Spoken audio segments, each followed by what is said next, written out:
बात कर लेते भाइयों गोल्ड के एनालिसिस के बारे में, मार्केट कैसा बिहेव करने वाली है। तुमको मल्टीपल टाइम फ्रेम एनालिसिस दिखाऊंगा तो बिल्कुल भी स्किप मत करना, अच्छे से देखना। सबसे पहले हमको न्यूज़ देखनी होती है। न्यूज़ कौन सी है यार?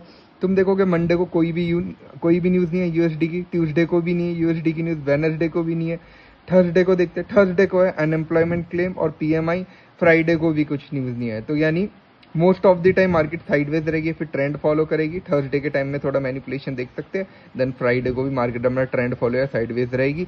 फिर हम चले जाते हैं भाई गोल्ड के एक हफ्ते के चार्ट पे, मल्टीपल टाइम फ्रेम एनालिसिस जो कि हम कर रहे हैं। तुमको जैसा कि मैंने बताया था पिछले हफ्ते, हमको क्लोजिंग 3200 के नीचे चाहिए थी। तुम देखोगे 3200 के नीचे क्लोजिंग चाहिए थी। मार्केट जहां बहुत एग्रेसिवली सेलिंग में रही थी, तुम देखोगे बहुत एग्रेसिवली चली थी, बट ये हड्डी छोड़ के ऊपर आ गया शरीर इसका यार, है ना। अब तुम देखोगे 3200 के ऊपर हमको इसकी क्लोजिंग मिल गई, 3204.450 पे मार्केट ने ऊपर ये क्लोजिंग दी है। तो अगले हफ्ते का हमारा टारगेट रहेगा कि ऊपर की गैप फिलिंग, अभी हम छोटे टाइम फ्रेम पर भी देखेंगे, थोड़ा बड़ा हो जाएगा एनालिसिस। पहला टारगेट अपवर्ड का हमारा रहेगा ये 3237 का, और सेकंड अपवर्ड हमारा टारगेट रहेगा एटलीस्ट ये वाली जो लिक्विडिटी है 3319 का। ठीक है, इसके नीचे का हम सिनेरियोस देखेंगे सारे अभी टाइम फ्रेम में, 1 वीक का भी ये है।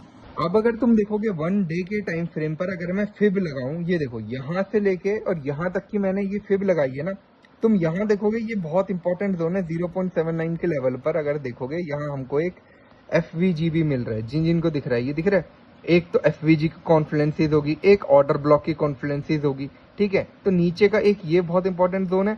और अगर अभी हम एक चीज बहुत ज्यादा इंपॉर्टेंट है, वो है जो फिब के लेवल अभी हमने लगाया है, उसके अकॉर्डिंगली मार्केट के हमको इसके ऊपर ही क्लोजिंग दी है। अगर तुम देखोगे ये 0.62 के लेवल से 62% के ऊपर हमको मार्केट की क्लोजिंग दी है। वीक लेने मार्केट आई थी, ये तो बहुत अच्छी मार्केट ने रिजेक्शन लिया।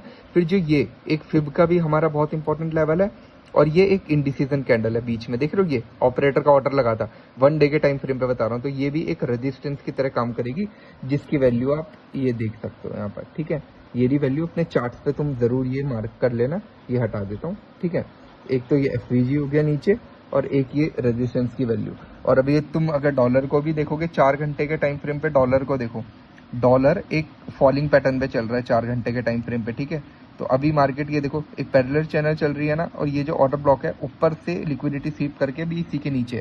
तो यानी क्या, डॉलर गिरता है तो गोल्ड बढ़ता है, और गोल्ड बढ़ता है तो डॉलर गिरता है, डॉलर गिरता है तो गोल्ड, को रिलेशन समझ रहे हो। ठीक है, तो अब क्या है, इसके थोड़ा गिरने की संभावना है ना, रिट्रेस लेने थोड़ा आ सकता है एटलीस्ट ये यहाँ तक। तो इसका मतलब क्या है, गोल्ड सुबह या तो गैप अप ओपनिंग हो सकती है, या तो बुलिश साइड को हमको मोमेंटम दिखा सकता है। अब हम आ गए भैया 4 घंटे के टाइम फ्रेम पे। तुमको दिख रहा होगा यहाँ पर चेंज ऑफ करेक्टर हो रखा है, इस सडन पॉइंट पे एक ब्रेक ऑफ स्ट्रक्चर हुआ है 4 घंटे के टाइम का। नीचे लिक्विडिटी मार्केट ने लेके मार्केट ऊपर आई, फिर ये तुम देखोगे एक हेड एंड शोल्डर टाइप का भी लोग इसको बोलेंगे, इन्वर्टेड हेड एंड शोल्डर। ठीक है, तो उस चीज को छोड़कर अगर तुम सिर्फ अभी इस चीज पर ध्यान दो, मार्केट देखो लोअर लोस, ये देख रहे हो, एक बार देखते रहना। ठीक है, ये फॉर्मेशन पर अब क्या है, लोअर लो, अब ये हाई बना, ये लो बना। अब मार्केट का हमको क्या इंटरनल स्ट्रक्चर शिफ्ट चाहिए कि मार्केट इसके ऊपर क्लोजिंग दे, फिर जो पुल बैक आएगा, यहाँ से मार्केट अभी थोड़ा अपवर्ड जा सकती है, फिर जो पुल बैक आएगा उसमें हम बाई प्रीफर कर सकते हैं। ठीक है, फिर मार्केट इजी जो हमारे 1 डे के फिब के लेवल्स थे वहां तक जा सकती है। और एक ये भी बहुत इंपॉर्टेंट फिब के लेवल है। ठीक है, इसको भी मार्क करना, ये दोनों बेसिकली अपने चार्ट से मार्क करना, मार्केट कुछ ना कुछ रिजेक्शन लेगी। 1 घंटे के टाइम फ्रेम पर तुम देखोगे यहाँ से एक ट्रेंड लाइन बनते हुए आ रही है, ये देख रहे हो, ये एक ट्रेंड लाइन बनते हुए आ रही है। तो अभी मार्केट का क्या है, सुबह ओपनिंग, मान लो गैप अप ओपनिंग होती है, अगर मार्केट हमको यहाँ दिख रही है कि चल ठीक है इस जोन के ऊपर सस्टेन हो रहा है, समझ रहे हो, तो यहाँ से हमको ये ट्रेंड लाइन तक का टच मिलेगा। ये टॉप की लिक्विडिटी से काइंड ऑफ डबल टॉप बना के मार्केट एक गिर सकती है, फिर यहाँ से ऊपर, फिर ट्रेंड लाइन के टॉप से हमको यहाँ तक मार्केट जाते हुए दिख सकती है। अब सेलिंग किस सिनेरियो में करनी है, अगर ये जो इंडिसीजन कैंडल है इसके नीचे हमको क्लोजिंग मिल जाए तो हमको सेलिंग करनी है, फिर यहाँ कहीं से अपन लोग बाइंग के लिए देखेंगे। ठीक है, इस पे रिस्क एक पॉसिबल बनता है।